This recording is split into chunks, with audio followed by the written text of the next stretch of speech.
오늘은 탈모의 요인 중 하나인 혈액순환이 모발과 모근 조직에 미치는 영향에 대해서 알아보도록 하겠습니다. 전문 센터 혹은 병원, 그리고 탈모인들이 많이 알고 있는 사이트 등을 방문하여도 혈액순환은 탈모를 유발하는 데 있어 하나의 요인으로 작용한다라고 이야기합니다. 그리고 많은 전문가들이 상담하는 과정에서 혈액순환이 탈모의 원인으로 이야기하기도 합니다. 문제는 이러한 혈액순환에 있어 가지고도 정도가 있다라는 겁니다. 혈액순환이 안 된 시기 자체가 얼마 되지 않은 사람도 있을 것이고요.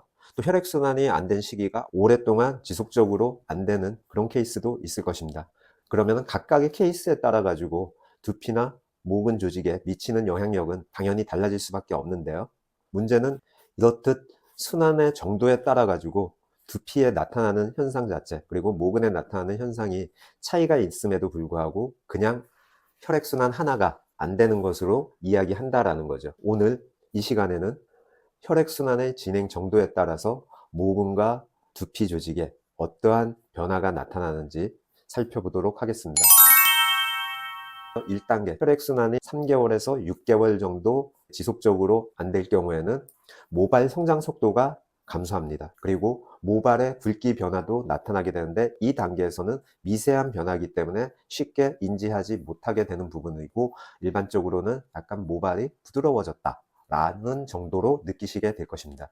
두피 조직의 경우에는 잦은 가려움증이라던가 민감도가 높아지면서 외부 자극에 대해서 쉽게 반응하는 그러한 현상들을 보이게 됩니다. 혈액순환 장애가 6개월에서 12개월 정도, 약 1년 정도 이렇게 장애가 나타날 경우에는요, 모발의 성장기 기간 자체가 단축이 됩니다. 모발의 성장기는 남성의 경우에는 3년에서 5년, 여성의 경우에는 4년에서 6년 정도를 지니고 있는데요. 이 기간 자체가 점차적으로 짧아지게 되는 거죠. 모발이 자라는 길이가 점점점 줄어든다 라고 보시면 되겠습니다. 그리고 모발의 직경 자체가 초기 단계에서는 육안으로 모발의 굵기 변화를 느끼지 못하고 감촉적인 부분으로 미세한 부드러움 차이가 나타날 뿐이지 실질적으로 와닿는 그러한 부드러움은 느끼지 못하게 되는데, 이 6개월에서 12개월 정도 순환의 장애가 나타났을 경우에는 모발의 굵기 변화를 감촉을 통해 가지고도 충분히 느낄 수가 있는 단계까지 진행이 됩니다.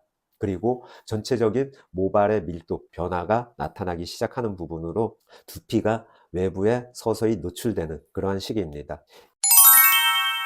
혈액순환 장애가 1년에서 2년 정도까지 지속적으로 순환 장애가 나타나게 되면은 모구의 크기, 즉 모근이라고 하는 두피 안쪽에 있는 모발의 뿌리 부분을 보게 되면은 가장 아래쪽에 모발의 굵기를 결정짓는 모구라고 하는 부위가 있는데요. 이 모구의 크기 자체가 줄어드는 것을 확인할 수 있습니다.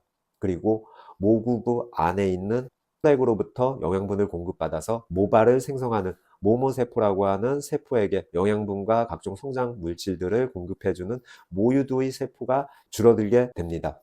모발의 색상에 있어 가지고도 변화를 나타내게 되는 부분으로 모발의 색상을 생성하는 멜라닌 색소의 배열 자체가 불규칙적인 배열을 지니고 있게 됩니다.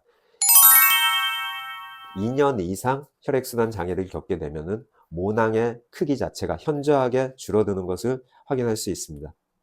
즉 모발이 두피에 머무는 시간 자체가 짧아져서 긴 모발을 유지하기 어려운 상태가 되는 부분이고요.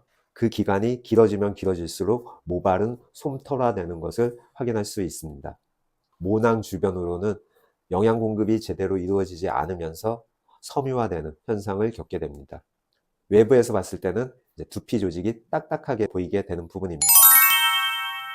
혈액순환 장애가 탈모의 직접적인 요인으로 작용한다고 하여 초기인 사람, 그리고 오랫동안 순환의 장애를 겪은 사람들한테 동일한 관리를 해주는 것보다는 순환의 정도를 분석하고 그에 맞는 케어 방법을 찾아서 관리를 한다라고 하면은 보다 적극적인 개선 방법이 될 수 있을 것입니다.